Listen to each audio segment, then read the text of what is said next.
I'm going to start cutting some beams. So I've got this 16-inch monster Makita 5402 here, a little older, but it gets like a 6-inch, 6¼ inch depth of cut on these 5.5-inch beams. So that's what I've been using. I just changed the blade on this guy. It was really dull before, so it didn't work for me. So I'm going to give this one a shot and see how this one works. This one's just big and you know, takes both hands to work it.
Alright, so out of the big Makita 5402, this is the cut quality I was able to get out of it.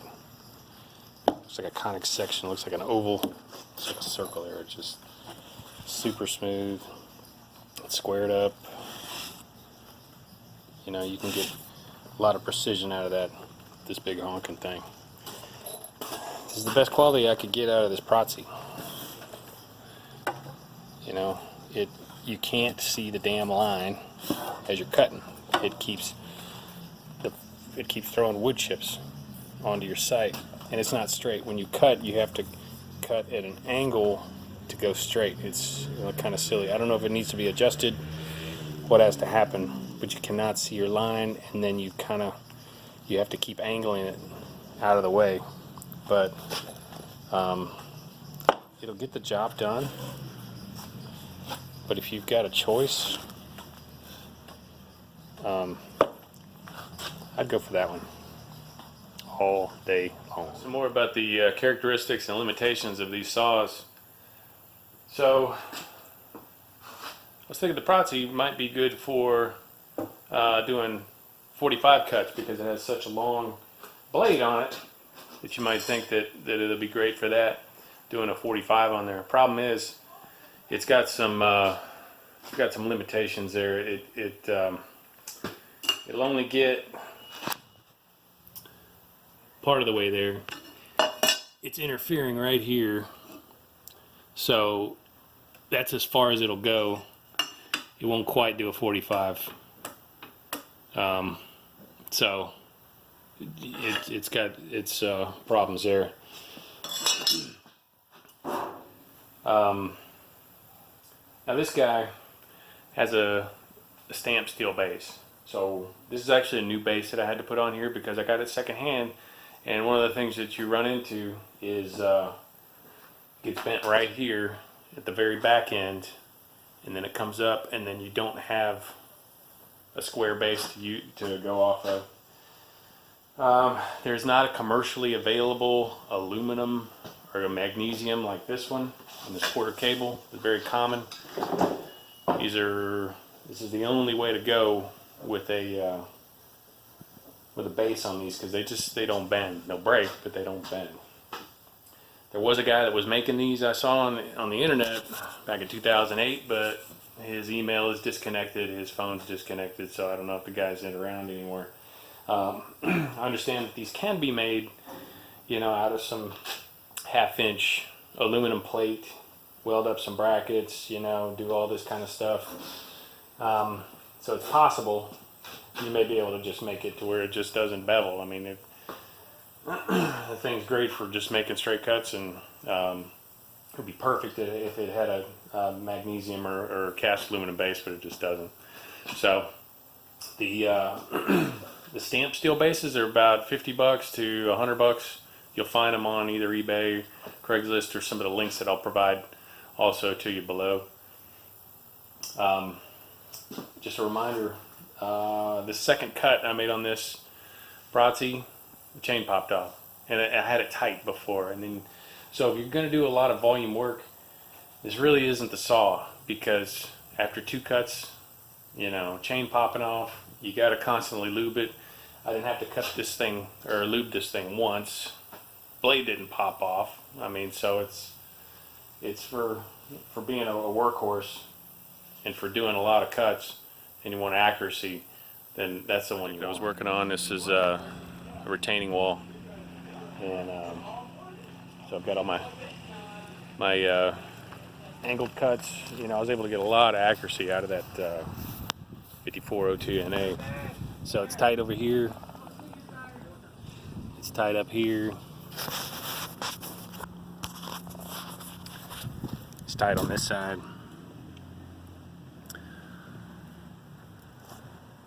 And then all of my other straight cuts are all squared off.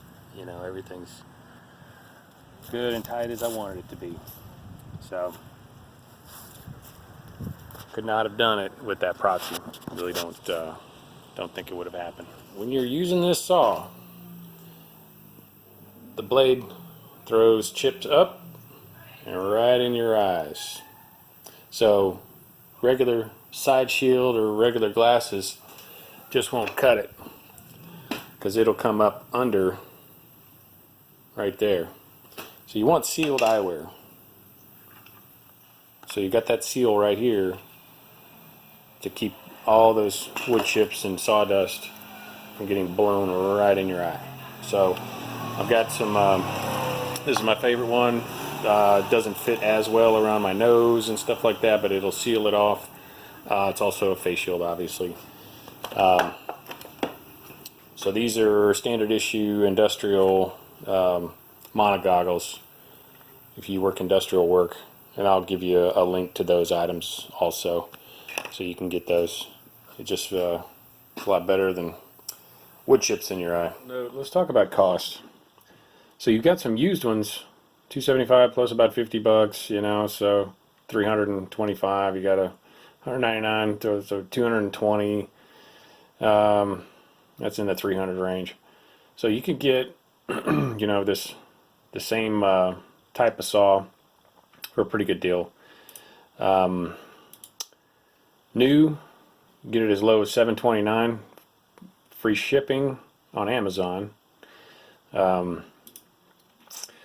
then you've got this beam cutter. You don't know what it's going to be right now. It's at 177 bucks, but it might go to 200 and something. I think that's what I bought mine for. So they cost a lot, not a lot less used, but a bit, you know. So as a difference of probably it'll be 225. You might still be able to get this one for 225.